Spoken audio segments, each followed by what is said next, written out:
A legend in the pro wrestling space and a complicated figure outside of it, Hulk Hogan has passed away at the age of 71. There's a lot of different ways you can talk about Hulk Hogan, and so we will try to do justice to all of them right now.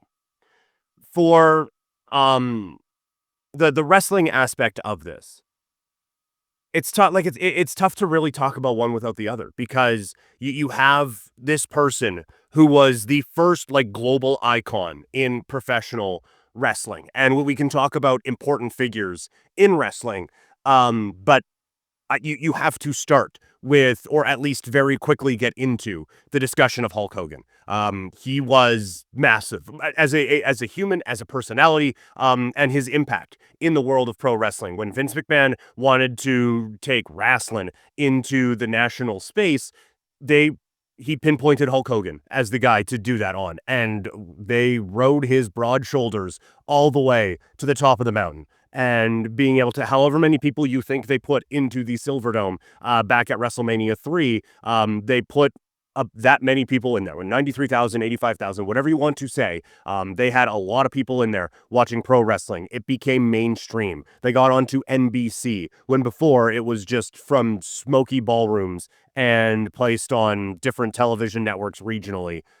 Hulk was a big part of the expansion, and whether we like it or not, he is a big part of the national spotlight that pro wrestling has on it today.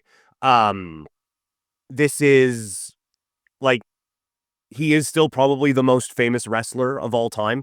Arn Anderson had the comment on that Monday Night Wars DVD where it's like if you ask people to name one wrestler, most are going to name Hulk Hogan. That is where he was at. And so when you look at where the pro wrestling world is, you do not get to this point without him. And like that is what made the stuff after his career and in his personal life so difficult to deal with. It's because it was the training, the prayers, and the vitamins, brother.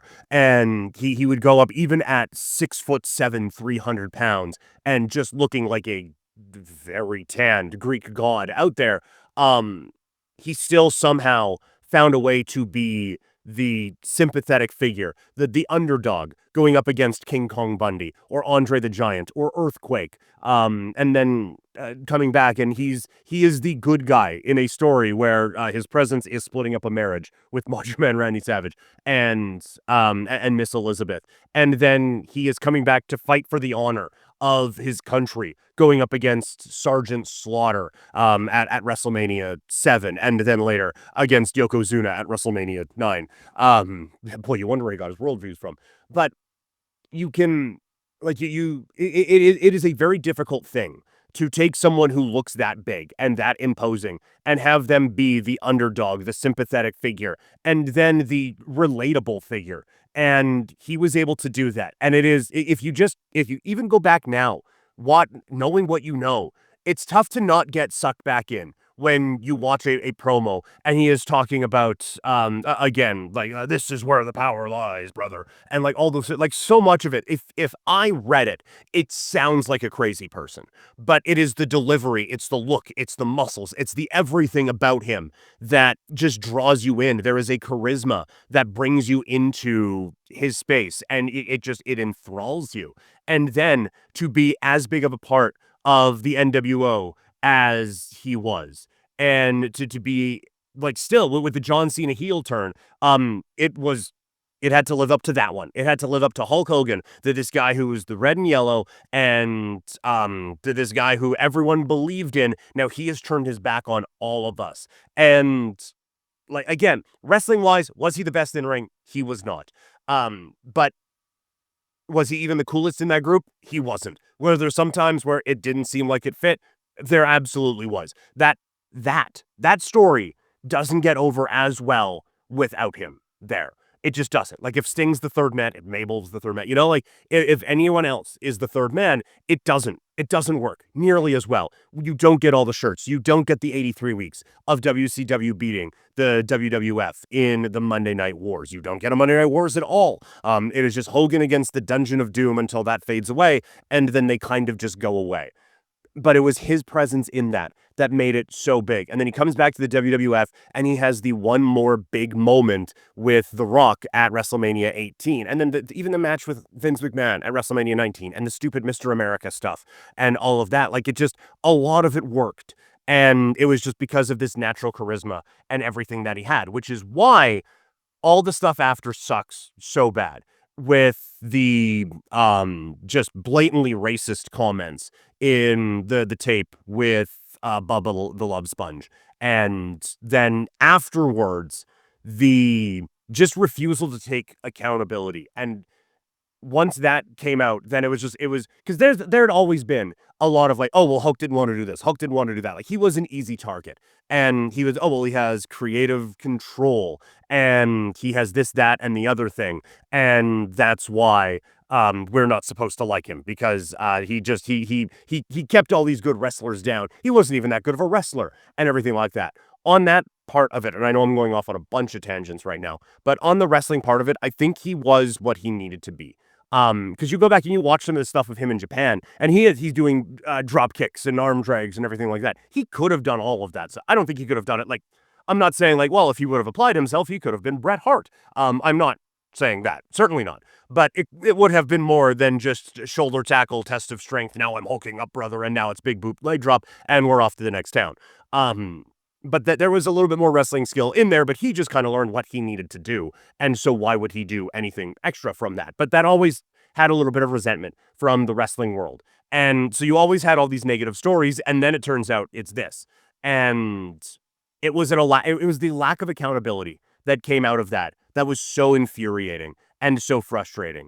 It was obvious that no lessons were learned, and that there was no that there was nothing that there was nothing that like happened to him that he learned from, that there was no growth as a human being. Like, man, maybe these are some very hateful, very antiquated views that I have. I should look inward and try to fix this. Or, heaven for, like, you hope this wouldn't have been the case, but I need to look inwards. Oh no, still in the right.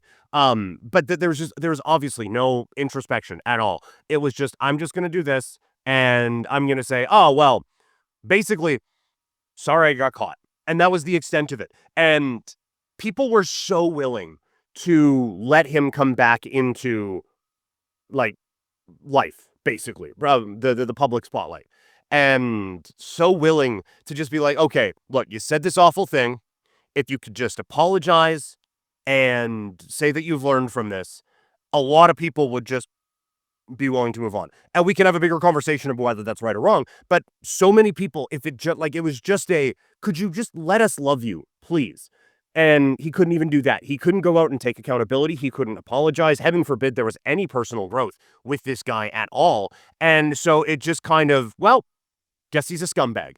And so that's why it's not political views or anything like that. But when he comes back at the Raw thing and he gets relentlessly booed, it's not because of the Trump stuff. It's not because of political leanings or anything like that.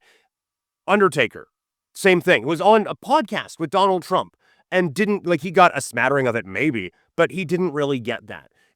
It was because this guy just couldn't take accountability for anything that he did, for these incredibly hurtful things that this man said, and did not recognize that what he was saying was wrong, and just couldn't take that accountability. It became so obvious that this was just not the dude that people had. And he's a childhood hero of so many, and you can hear it. Like, until this last one, it had like obviously the racial slur and everything like that happened a long time ago, and he had come back for different things, and there had been boos all the time, and they would grow each time, really. But the first reaction every time the first couple of guitar notes hit, the bam bam, the first time those hit, the initial reaction, and I don't love myself for it, but the first reaction I have, because I've had it my entire goddamn life, is Hulk Hogan. And then it's like, oh, fuck, this guy sucks. I forgot he's an awful human being. But so bad that he sucks so bad. Like I said, there was just can you please let us love you from a lot of people in the wrestling audience. And he would not recognize the people that he hurt. He would not recognize that these are hateful views that he has and that his words matter. And he would not take any accountability for that. And then you see some of the other stuff, and he is just like, he basically felt like a pathological liar, saying like he discovered Brock Lesnar. And he knew that he would be a hit in the UFC, even though they read like the timeline on nothing he talked about lined up ever, right? And so it it really did kind of come across like this guy really does just kind of suck, right? And so you get this weird mix where he was so important to so many people growing up and to this business getting to the level that it was. And the person behind it is just so the opposite of everything that we held and everything that we believed for him to be. And look, that's it. Like that is a big standard to live up to, is just this American hero who does everything right always and saves the day. That is a lot to expect of a human being, but we didn't even expect that from him. We just wanted him to come out and just be like, hey, by the way, said a racist thing, shouldn't have said it, really regret it, I'm very sorry. I will learn, I will grow from this and that. And if he would have just said that, I think 98% of the population forgives this guy. And he couldn't bring himself to admit any kind of wrongdoing ever when it came to that incident or several others after. And so it makes it a complicated story to tell. And that's why I started by saying you cannot, you really can't have one without the other. You can't talk about how important this man was to so many people growing up, like a legitimate inspiration for so many that people looked up to, where there's a letter writing campaign after Earthquake squishes him a few times and genuine heartbreak. And you see people's reactions when he comes out. Like, this is someone who meant a lot to a lot of people. And you can't tell that without being like, but behind the scenes, maybe not an awesome dude. And you can't tell the heartbreak of learning how much this dude sucked without recognizing how important he was to so many people for so long. And so that is the thing, because this last part of his life where he is in obvious pain always, because it turns out jumping up and landing on your tailbone a million times in your life is detrimental to one's quality of health in the back nine of your life. Turns out the guy who was the safest in the ring to not go out and to take that much damage ended up doing the most damage to himself, which I think is a pretty good summary of the life of Hulk Hogan. He was so meticulous to not do damage that in the end he wasn't recognizing that the one who was doing the most damage to him was him.